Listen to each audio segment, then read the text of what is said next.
trip to Sheffield United at the weekend. So, Vinny for Sky Sports, would you like to take it away? Vinny, before we look ahead to the game, can you just give us your thoughts on the changes to the FA Cup? No replays from the first round onwards, the final to be played on the penultimate weekend of the season as well. I haven't given it much thought, if I'm honest, but look, I can see where the need is coming from in terms of the load and the games for the top teams. And I can see as well that it's a little bit sometimes against tradition and the needs of the smaller teams, but I haven't given it much thought, and we'll just deal with whatever is presented.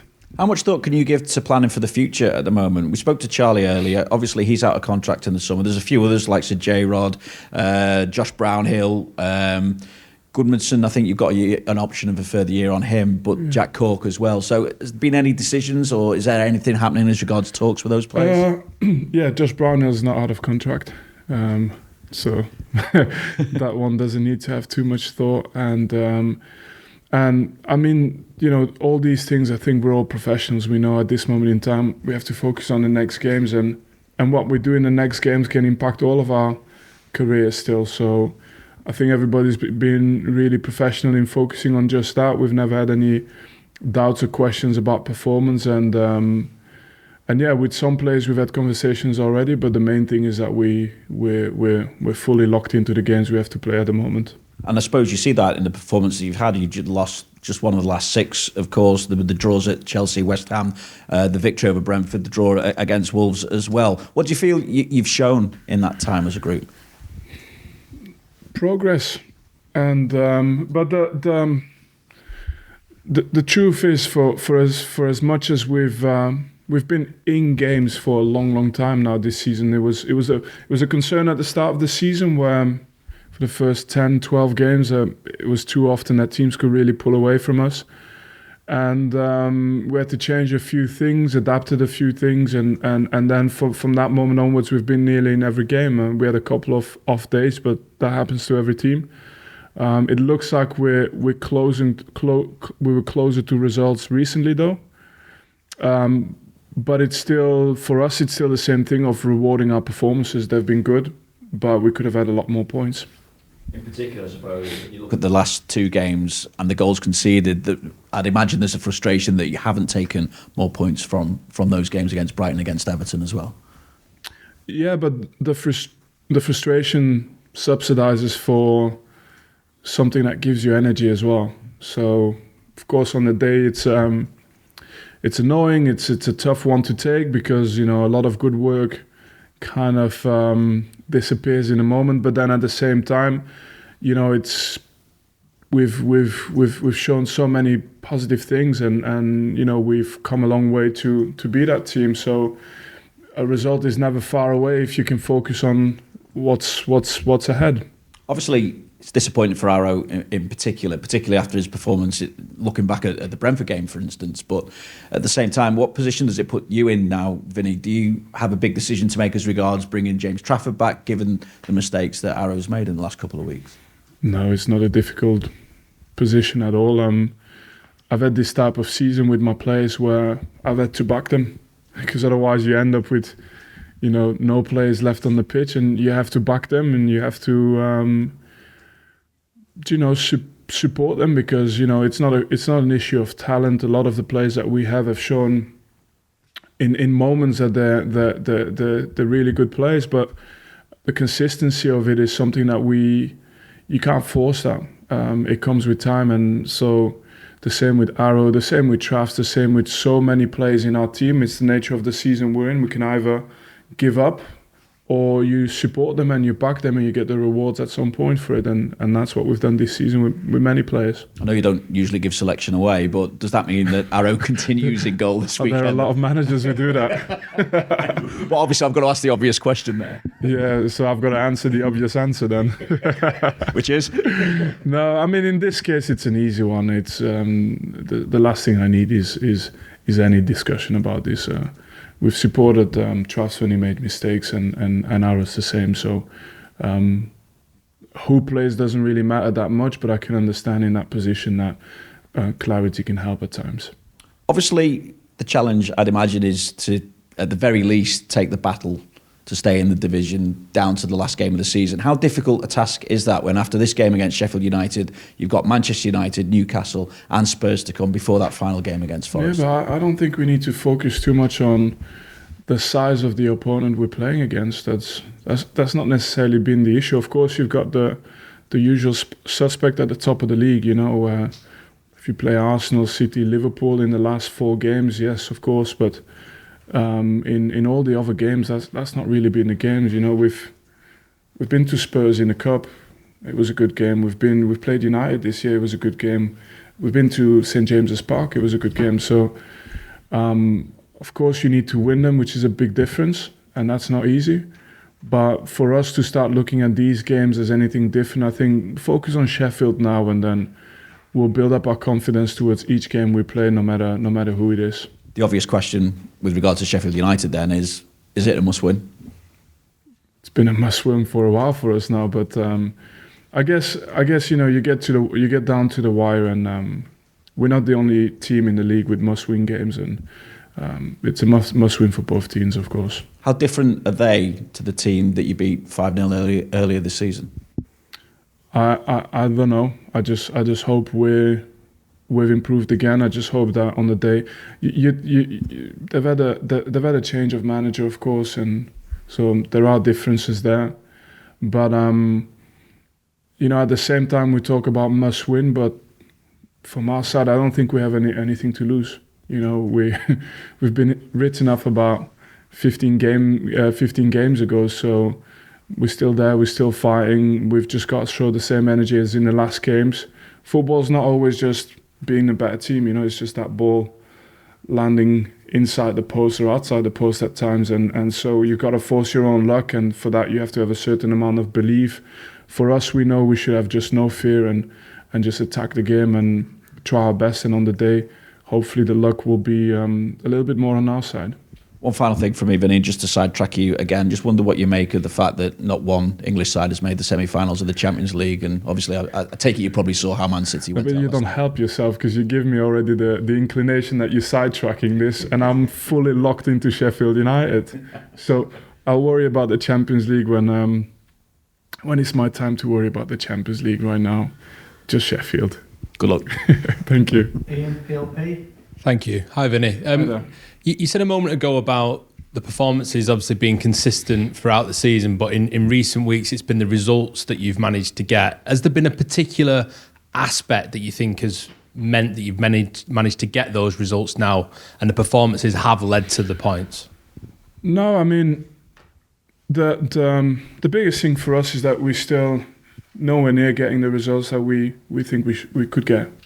And there's an element as well of, just the game in the end is decided in the final third, and it's been on a knife edge though, which is where you want the games to be, and that gives us a chance to actually look forward to the next games. But between now and the start of the season, of course, we had 3 valuable additions in the winter. That helps as well. We recovered a few players, not all, but a few players. And it's been fine margins for a while now. It's the nature of the league as well. It just shows, like, one thing's for sure is when we don't perform, we have no chance. But if you perform, you have a chance, but still then you need to be clinical, and that's the nature of the league. I wonder as well if you've seen development in the individual players, not just obviously in their performance levels, but also their mental approach to games and how they manage to operate at this level as well, the ones who've been new to the Premier League. Is that also maybe why you've seen more of the results come towards the end of the season, or how do you see that? Yeah, I mean, I think there's the biggest element for you to adapt and improve to this league is to play the games. So as you've gone and done 30 plus games in the league, there is a natural adaptation to understanding the speed at which you have to operate and what's happening on a football pitch at this level. The other side of it is as well, because some of the young players have got that natural growth still in them, and we've definitely witnessed that, but you don't get the chance to really look where they were 10 months ago and look where they are now, because we're in the middle of it. So as much as we've made progress, the biggest amount of progress we can still make is is finishing games off when we have a chance to, and Sheffield is a different game again. It's going to have that little bit of a cup final feeling to it, and we should embrace that as well. What sort of a challenge does Sheffield United pose your team this weekend? Well, they've always been a tough team to play. I mean, we've played them a lot of the times, obviously in the Championship, facing them this year. But the biggest thing is, we're all in the Premier League for a reason, and that means it's a good team. That means they have players who can be the difference. A lot of these players were the difference as well in the season before that we remember. But in the end, I'm pretty sure that this game is going to be about, I want to approach it how we've approached our last games. No fear. Like we can consider the strengths of every opponent, the other teams you've mentioned as well that we have to face, but there's no place for fear or doubt or anything like this. We're going there to play our hearts out and run our socks off. How's the squad looking for this game? Have you got any of the injured lads back? Have you lost anyone else this week? Hopefully, we shouldn't have too much change from last game. Thank you. Thank you. Thanks, Ian. Across to Shamu. Hi, Vinny. Hi there. You mentioned early on in the season the jump between the Championship and the Premier League is possibly the biggest, widest, most difficult in world football. Absolutely. And the current bottom three as it stands are the ones that came up. Is there an easy fix to that? Is there an easy way to redress that balance? I don't know. It's a good question, but it's probably one for another time. But it's a fair question. It depends. I think going up for us had a lot of similarities with maybe teams who haven't been up for a long time. The reason being, what I'm saying is, if you go down with a strong squad and you come up with a strong squad, it's a different proposition than we went down with no squad because everyone left. Some of the players that were good for us, they are good for other teams now, like your Dwight McNeil's, your Tarkovskis, Nick Pope. They're good players for other teams, but we went down with rebuilding a complete squad with nearly no Premier League experience. So when you come up, it's actually almost the same as coming up the first time in a weird way. And for teams that come up the first time, I'm not sure if there's an easy fix other than giving it a good go. I'm not complaining because it's the opportunity we all want. So grateful to have this opportunity. It could be a locked league like in America, and you never have this opportunity. We have the opportunity. But I think it's different. You see teams like Fulham that went down, back up, and then eventually you build that robustness in your squad by working for a longer time. The biggest thing to solve is the spend you have to make to buy Premier League experience together with athleticism and technical and tactical ability, all of that in one player, and to then say, okay, we're going to attract that player and roll it out. That's not an easy fix. So then you're left with your own little things. Like Luton have got their own advantages. We try and build our own advantages, and that helps you. Whichever division you're in next season, how important will it be to keep the core of this squad together? Yeah, let's have this discussion a little bit later. The biggest thing for me is this team. If you were to draw a line and restart the league somewhat, nearly almost this calendar year, I would say, I think this team is on the way to actually becoming a hopefully an interesting proposition for this league. But amongst that, we're running out of games, so it has to happen in the next 6 games now. And we saw the decision to scrap FA Cup replays. It looks like it's geared towards bigger teams at the top end of the Premier League. Is that gap between the top 6 and the rest of the pyramid just keep widening now? So it's the two different questions. So the question about the FA Cup, I like I said, I can see it from both sides. One is the match load on players. The other one is the revenue for the smaller clubs. So I can see it from both sides. I feel absolutely comfortable not diving in two-footing this issue myself, so but I can see it from both sides. The other one about the gap between the rest of the league and the top 6, I think if you talk about the gap between the Premier League and the Championship, I would agree, and the lower divisions. But if you look at the Premier League, when I joined the Premier League, there was a top 3 who became a top 4, and since then it's 5 and 6, and you're nearly at 7 now because teams like Newcastle and are joining that race. So I'd certainly say that there's more teams adding to that top of the league. But yeah, the teams at the very top, they've got years of playing together as well. They've got top managers. They've got they've had the resources as well for years. So you don't catch that up within a year because you say you want to do that. I do have a question on Sheffield United. The 5-0 win over them in December felt like it could have been a turning point in the season. Has it been a disappointment you weren't able to string a number of victories together after that result? The biggest thing for me is with this season, the amount of times at the end of the season, game we've sat in the staff room with the manager and looked at ourselves and say, how did we not come away with a win or points?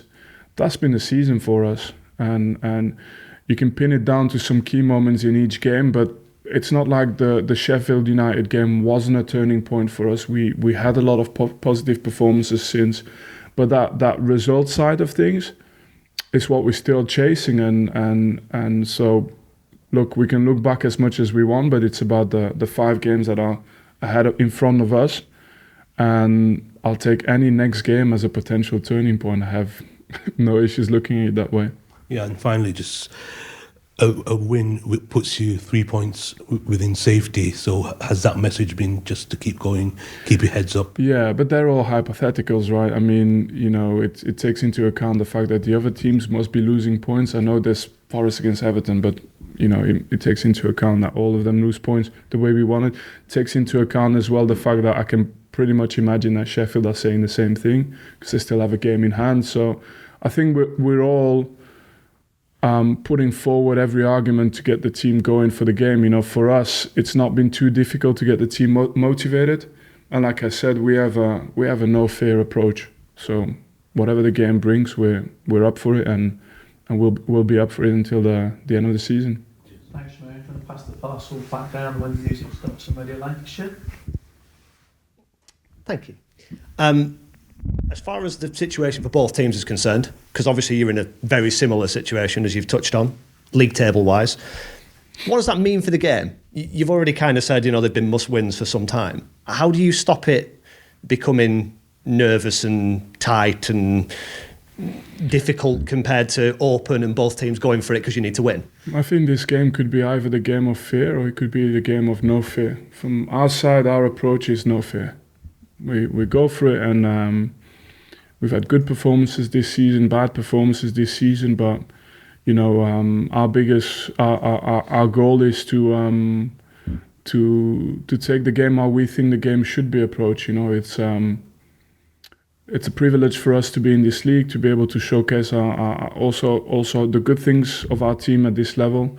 It's brought us closer to results anyway, doing that. And we hope on the day it's going to be something we can achieve. How do you remove that fear factor in a one-off situation? Do you insulate the players from the consequences? Do you not talk about what it might mean? No, nothing to lose. Nothing to lose. What are the consequences? Yeah, okay. I understand what the consequences are, but it's not like we're. The worst thing that can have is not sending us into abyss. It's not like we don't know the league, right? It's not like we haven't been in the Championship. So as a club, so why have fear of anything? Just play and try and be in the Premier League. That's the goal, and think of only that objective. The rest, it's the type of club that has dealt with that kind of reality for almost as long as the club exists, right? So. How valuable would a clean sheet be at this point, given you've scored in 5 of your last 6 games? Yeah, we've defended well as well. I'm not going to reiterate why we've conceded. I'd like a win. That's what I'm more conscious about. How do you feel about the draws then? Because obviously you've drawn a lot of games recently as well. Some of them you will probably have felt, maybe most of them, you'll have felt you could have won the game. Yeah. Is there then a sense of disappointment about taking a point, particularly given there's not many games left? Yeah, look, we need to win, so we're really not going for draws now. But it's tough to get results in the Premier League. So even draws, they're hard fought. They're draws that could have quite often also be games that we won, but it's also games you can lose. That's the nature of the league. Again, I repeat it. The main thing for me is, at some point you just need to leave it behind you. What's ahead? 5 games. I've heard every calculation and permutation that gives us a chance or that writes us off. Good. But Saturday, that's the one that matters. And is there a risk and reward element to that? If you are drawing the game, is it worth risking losing it to try and win it? I think for both teams on the day, I don't see how a draw is good for any team. If I'm completely objective, I mean, you can ask Mr. Wilder the same question, but I can't imagine that he's got written down. I think if it was to be a draw on a Saturday, I think it's in other places that they'll be happy about the results. And just last season, going to Bramall Lane, how much of a watershed was that in the season as it ultimately turned out to be? No, it was an important moment for us. It was a good moment. You know, you never say it on the day, but I think we ended up losing 3 games that season. That was one of them. But at times, you know, it was better to lose it that way than to lose it where you think you've had a good game and then it hides other stuff. We got exposed on the day on something we really needed to solve that we got away with because our team was good in other areas. And we did solve it after that, and we improved in becoming one of the better teams in exactly what we got exposed on that day. So that was an important day. So I wouldn't wish it away. And in fact, I was looking back at the season, I was quite grateful for that moment. Sorry for all the questions on the game. I can ask you something entirely random if you'd like. No, game. I thought I was here for a game preview, but... Thanks, Dan. Mark, let's go to you. Hi, Vinny. Just on last season, 2 of your players from last season had good weeks. Ian Maatsen scoring a Champions League quarter-final, and Nathan Tella winning the Bundesliga. Yeah. Does that give you a sense of pride seeing that moment for them? I think yes, but not just myself. The teammates from them, the coaching staff. I'm sure they will have got a lot of messages from us, and because they were part of such a very special year at Burnley Football Club. In my mind, anyway, we're all associated to Burnley for a very long time now. There's nothing that can change that. So, you know, Maatsen can go on and do really well for Dortmund and Chelsea and every other club. I still have that image of him in a Burnley kit. Same for Nathan Tella, and we feel that by them doing well, we feel just very proud of having been a very, very small part of their journeys. Can I ask you sort of an update on the guys that have been out for a while now? 3 players in particular, starting with Jordan Bayer. How's he sort of getting on at the moment? Jordan and I think with 5 games left, I think it's fair to assume that it's unlikely that we'll see them again this season. And their recoveries, other than if there's a miracle, but their recoveries will be more geared towards having them 100% fit for next season. And Luca Lusher as well. How's he getting on? Luca's doing well, yeah. Could we see him this season? Potentially. Thank you. Thank you. Just lastly for this section with PA Media, quick one with Ian. Just a quick one, Vinny. I just wanted to ask about Maxime Estève. He's had some really good performances the last few weeks. How impressed have you been as a young player coming into the league midway through, how quickly he's settled? Well, the performances we've had as a team, it's no coincidence, right? It's part of people like him coming in, and then it's always... I have a little bit this Crystal Palace and away and Arsenal at home moment where I'm like, you always get that little honeymoon period, then you get that little dip, and that dip can last for more than 2 games, and the amount of progress they've made in a very short amount of time that's really helped us, whether it's Asignon or Maxime Estève and Fofana. So yeah, they show great potential and they're already able to compete at Premier League level and hopefully they will have the right to continue to play at this level. Yeah, and as young players, what's their ceiling, do you think? It's difficult to say. I mean, he is only 21, right? So that's really young. And the games he's played, they were not nothing. Like he was good at Anfield. He was good. Look, it's too difficult to make like a really clear statement. But I know he has the attitude that he needs to have to continue, you know, at this level at least, and progress in this league as well. Thank you. Thank you. Thank you. Let's move into the final.